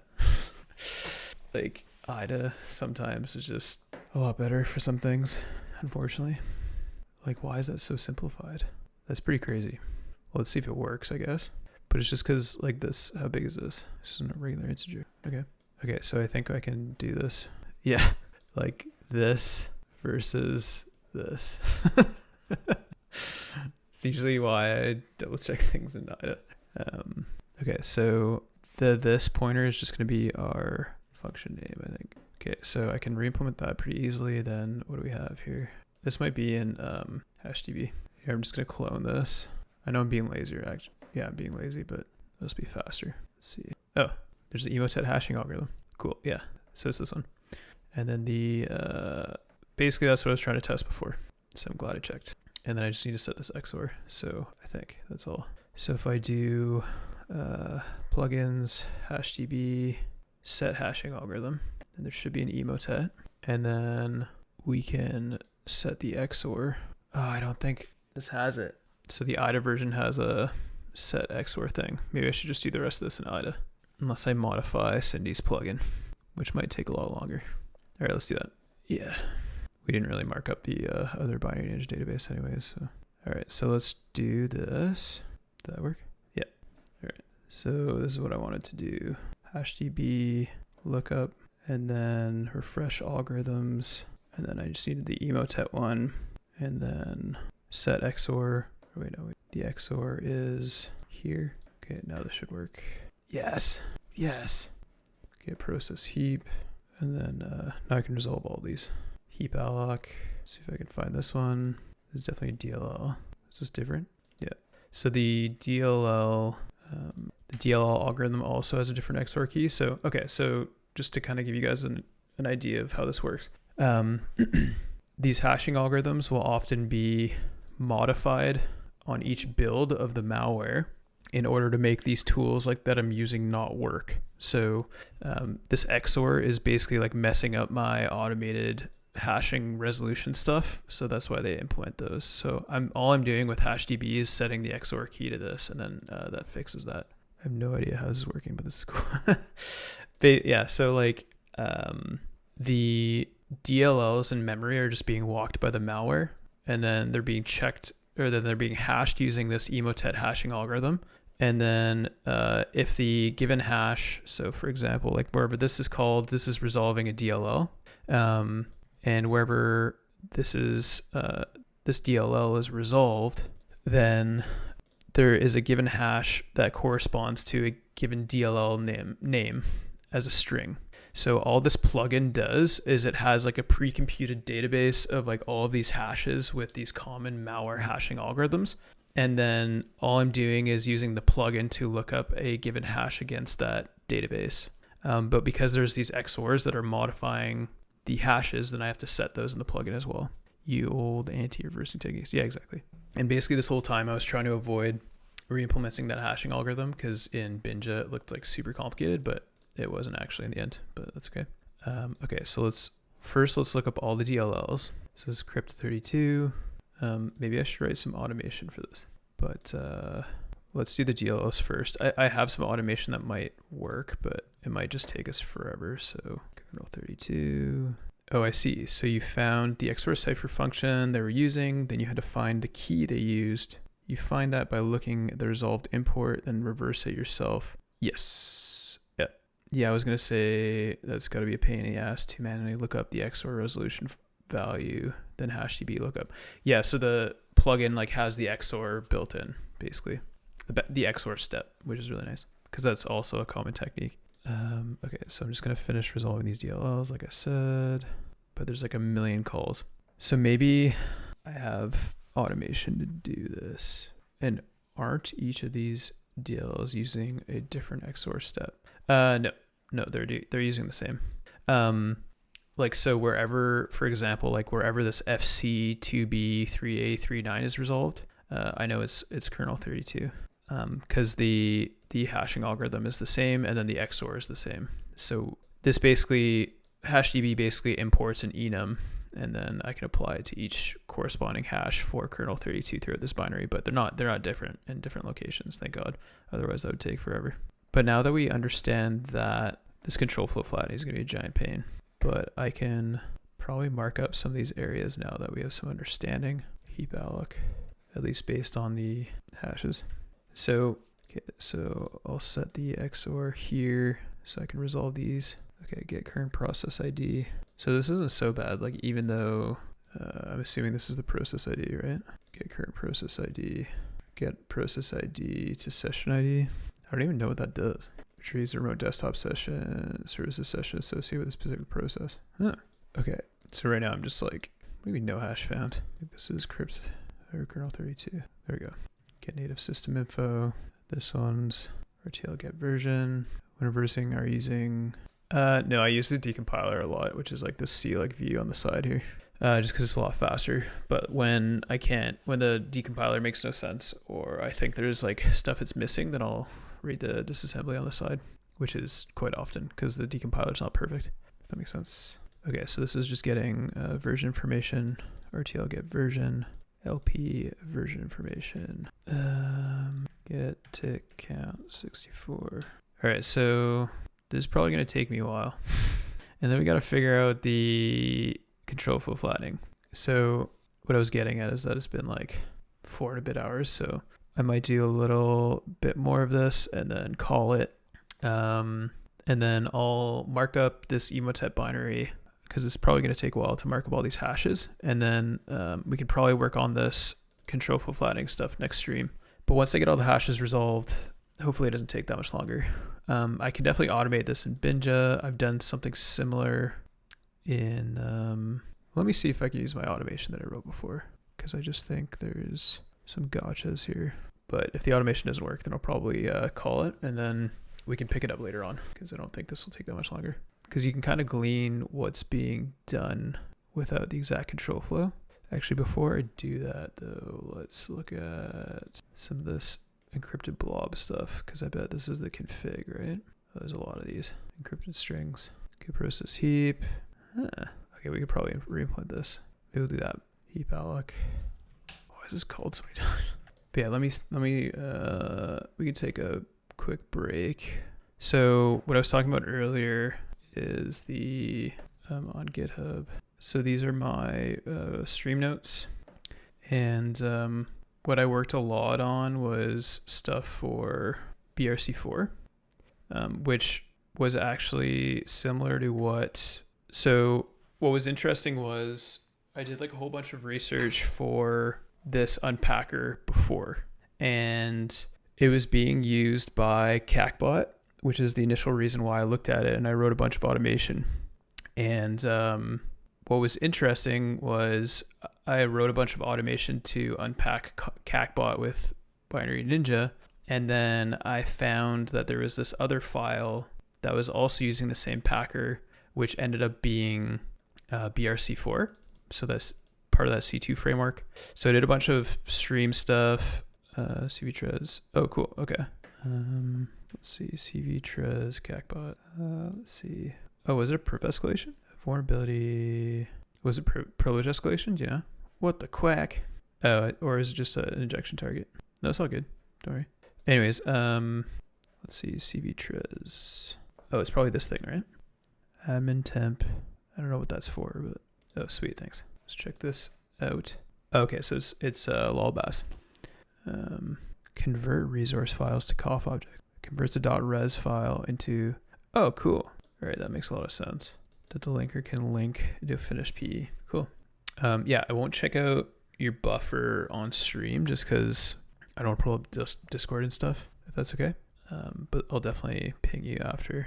Okay, so the other thing I was going to mention. So what was interesting was that Dave Cryptor is used by CACBot, or used to deliver CACBot, BRC4, and now Emotet. So like it's used by a lot of different stuff, which is pretty interesting. Yeah, this is pretty cool. So then the next thing, oh right, I forgot about all the PowerShell stuff. I remember when we saw the Dave string. It basically just does that portable executable mapping in memory and does some like XOR decryption. It's pretty basic. So I actually did this. So Recon in Montreal, which is actually the t-shirt I'm wearing that you can't see. I did a workshop last June here on doing like deobfuscation stuff with Binary Ninja, and all of the resources are actually posted on our GitHub, and it goes through how this works. You got a LinkedIn account. Hey J Money, how's it going? You can follow Invoke on LinkedIn to get like updates and stuff. I'll link it. It's like follow this. Yeah, you can also add me on LinkedIn. You'll be able to see me posting stuff on there. Oh yeah, so here's the workshop I did at Recon. Sheeran, if you're interested. I know you're pretty new to reversing, but this basically goes through how the crypto works. And in this instance that we looked at today, it wasn't really doing any crazy decryption, but this crypto is pretty basic, and it just uses like an XOR loop, or the like crypto stuff that we saw today. I think could be a part of the infection chain. But yeah, check out this workshop if you're interested in how the crypto works in this particular CACbot case. But I forgot to add, so Word document. Oh yeah, so we want our first stuff that I worked on. Where is it here? This one in our notes. And then extracted PowerShell from Word document using Oli VBA, Viper Monkey, and with assembly line, let's just say. And then I'm going to link that too. But yeah, anyways, that's where I was going with that story, was that I literally keep coming across this stupid cryptor, and it is used with a lot of different malware. And I don't mean to keep reversing it over and over again, but it keeps coming up over and over again. So it's kind of interesting. It seems to be very popular. The BRC4 stuff was also pretty complicated, but it's all these streams are posted on our YouTube. I don't know if I mentioned that earlier, which is where I'll be posting this one too. And the BRC4 stuff was pretty complicated just because it was like fairly similar to today, which had like shellcode, but the shellcode was doing all these direct syscalls, which is a lot more complicated than what we looked at today with just like hash function resolution. So there's like a playlist on there which has the BRC4 stuff. But I wrote BRC4 stuff I wrote code to resolve a bunch of these BRC4 hashes. So I wanted to see if I could reuse that here. Let's see. But this uses like the IDA hexarrays API from Python, which is like super complicated, unfortunately. But let's see if I can repurpose this, because that'd be really nice. Script command. Did that not pop up? That's so weird. Oh, there we go. Okay, so basically what the script does is it'll try and find patterns in the decompilation. So it'll basically try and it'll walk the function tree, or the C tree rather, to find a specific function call, and then it'll get the expression to the left of that. So is that what this looks like? Yes. And then it'll try and get the hash. Yeah, so it checks if it's a call, it gets the function name, and then let's see, find code assignment. I know this is kind of a meme question, but do you think red or blue team takes more knowledge? And I mean from technical roles. So no, not really a meme question. It really depends on what you're doing, in my experience. So like there's red team as in the offensive practice, where it can get extremely technical, like say exploit development, or let's say malware development, which is called like maldev now or whatever, which can be extremely technical. But then there's less technical areas like web application penetration testing, which can also be highly technical depending on what you're doing, or other areas like, I don't know, general network penetration testing, where you're kind of using off-the-shelf tools to accomplish your goals, but you don't necessarily understand how like each nuanced piece of those tools work. It's the same with blue team, where you have like highly technical practices like reverse engineering, what we're doing today, in which you need to understand not only assembly instructions, but C language instructions, and then the underlying operating system APIs and fundamentals, etc., in order to accomplish your goals of reverse engineering the malware. So that's a high technical requirement in order to reach your goals. So I think on both sides there is, and then I don't know, say you have like a less technical role might be something like performing network segmentation using a network console or what have you, or implementing the requirements of your change management systems so that they adhere to your change policy in your security practice or implementing least privilege or what have you. So there's always these super high level tasks that you can do from a blue team perspective, and same with a red team perspective. So I wouldn't really say there's like one that takes more knowledge. I think red team or offensive operations will pretty much always be successful because they just have to find one hole, whereas from the blue team perspective, you have to patch all the holes and make sure that all users don't click on a link or like do anything, any small little thing that an offensive operator can exploit or take advantage of. So I do think the blue team side of things can be a lot more difficult sometimes just because of the amount of things that you have to address in order for people not to exploit them. So that's kind of my perspective. I wanted to ask a question.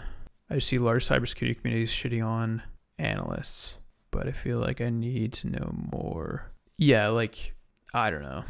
I don't really think folks on either side of the fence should be talking smack about the other just because, I don't know, everybody has their different job requirements and most of the time they're difficult to implement. I feel like blue team is kind of slept on and red team is given unearned respect. Yeah, like, again, kind of what I was trying to get at, blue team can be really hard just because of the amount of things that you need to address and keep track of, and it's not always easy to do that. Using someone else's tool is not going to cut it. Yeah, for sure, J Money. Yeah, those blue team roles I consider non-technical. Yeah, exactly. Like, but they're still important, right?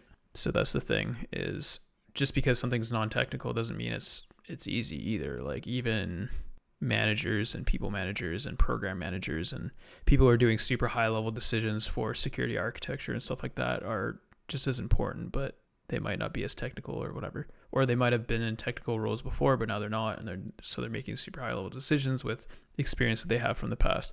So you're saying code reviewing is a good understanding to advance. Yeah, definitely. For sure, J Money.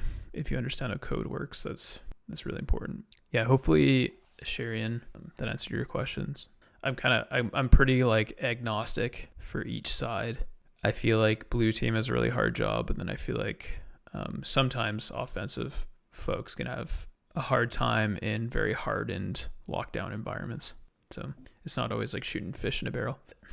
Okay, so yeah, it's definitely a meme question. Like, I always see people dunking on each other on X or whatever, and I'm just like, I don't know, I don't really understand.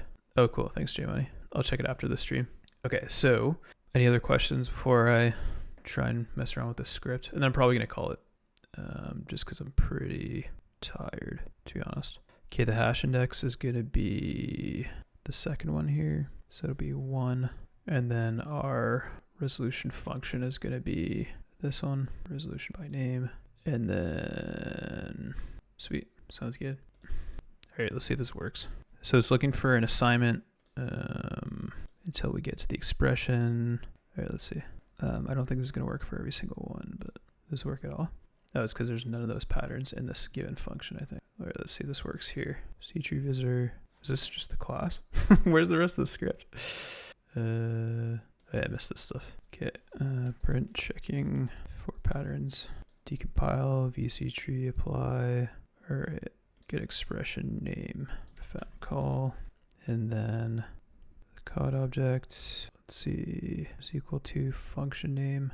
And then is it not finding the expression assignment? Find the assignment node. If it's get expression name, print all found. I don't know which operation that corresponds to. Yeah, I'll work on this off stream because these constants are pretty nuts. So, but basically all I'm trying to do is automate the like hash lookups and then variable assignments to these globals because it's like takes forever. But I should be able to figure that out. And then we'll continue looking at this next stream. How does that sound? Oh yeah, and then I want to do that string decryption algorithm stuff too. I don't think that'll be too hard. But yeah, hope that was fun. Hope that was interesting. I'm just going to play one more ad for our malware analysis stuff. Then we're going to raid someone. And then I'll also throw the Discord in right now. I'll do that. And then, yeah, so I'm just going to play that ad and then we'll raid someone. And then we'll wrap it up for the day. So see you in a bit. Hey everyone, my name is Joshua Reynolds and welcome to the Invoke RE Introduction to Malware Binary Triage course. Throughout this course, you will learn to triage and reverse engineer malware binaries using a number of proven techniques. These include static analysis, which is the concept of analyzing malware at rest, and dynamic analysis, which is the concept of analyzing malware as it executes. We will also be analyzing network protocols used in malware command and control communications, malware obfuscation, packers and how to unpack them, process injection, how to write effective YAR rules to detect malware variants, and how to compare malware samples at a binary level. This course consists of 11 modules, each containing lectures and practical labs to apply knowledge that you have gained as you complete the course. We provide both video and written materials, so no matter what your learning style is, you can complete the course successfully. Thank you for checking out the course, and we look forward to teaching you.